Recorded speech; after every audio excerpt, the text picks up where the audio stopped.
creemos que como comunicadores y como Ministerio de Comunicación tenemos la obligación de cumplir con esta deuda pendiente, de manera que estamos muy contentos, porque realmente esta reunión, más que una reunión, es una celebración de la búsqueda para llegar a un acuerdo, publicar, así como pudimos ver,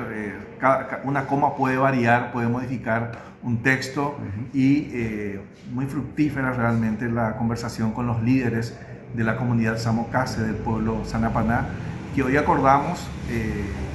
esta agenda de trabajo para llegar a la publicación. La publicación la haremos como acordamos y como realmente dando cumplimiento a lo que ya la Corte había solicitado, que es en medios de circulación nacional, en español,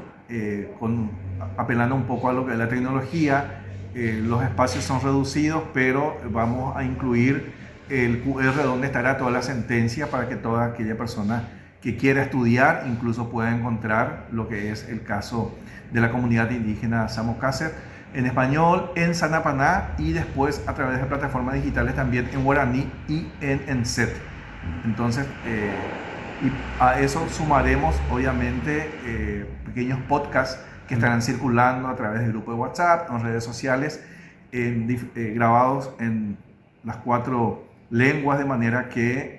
el pueblo Sanapaná puede escuchar en su propia lengua, el pueblo Enset puede escuchar en su propia lengua, y toda la gran comunidad guaraní también puede escuchar en idioma guaraní lo que es este resumen de sentencia.